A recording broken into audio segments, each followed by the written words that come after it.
So, unfortunately, not much can be found about the actual investigation into the crime of the attempted robbery involving Terrence and his two co defendants. The case was never taken before a judge or a jury to determine guilt or innocence. So, there is no testimony from investigators, officers, witnesses, victims, or Terrence Graham about the facts or evidence found in this investigative course of the crime. This case cannot be found noted anywhere until April 10th, 2008, when the case was first taken in front of the First District Court of Appeals in Florida. What we do know is that the prosecutor handling Terrence's case transferred his case to adult court. The two charges that Terrence was charged with carried significant sentences. The first charge of armed burglary with assault and battery carried a maximum sentence of life without parole, and the second charge of attempted armed robbery carried a maximum sentence of 15 years. Once the case went to court, Terrence pled guilty to the two charges for exchange of a plea agreement that he was to serve 12 months in jail and a 3-year stint under supervised probation. The judge presiding over the plea agreement withheld adjudication of guilt on the two charges, and Terrence had already served time in jail awaiting his court appearance, and that was also put towards his 12-month incarceration from the plea agreement.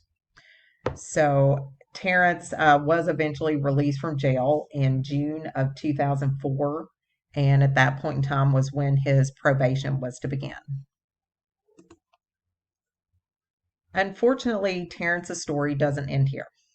Terrence then found himself in the middle of more trouble in December of 2004 when he fled from police after being accused of committing an armed home invasion with two other males.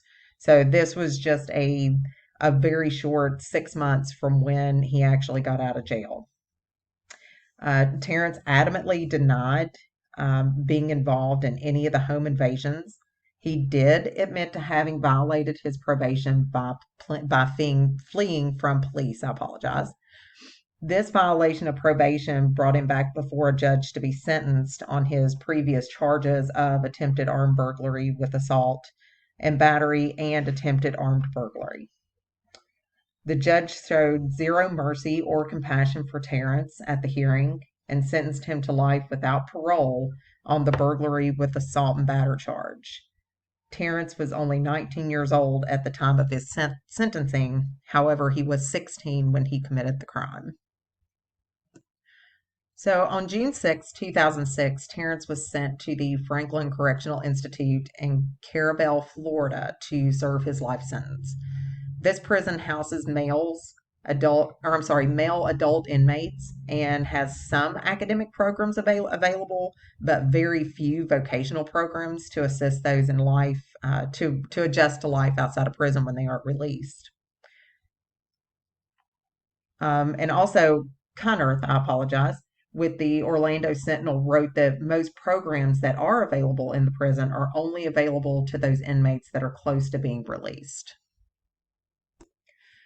Terrence and his attorney, Brian Gowdy, filed appeals in Florida courts stating that his sentence was unconstitutional under the Eighth Amendment, claiming that it was cruel and unusual punishment since Florida does not have a parole system and Terrence would have no chance of release until his death. All appeals were upheld, so Gowdy filed a petition to the Supreme Court of the United States to grant a writ of, and I apologize, I cannot pronounce this word, Certiorari.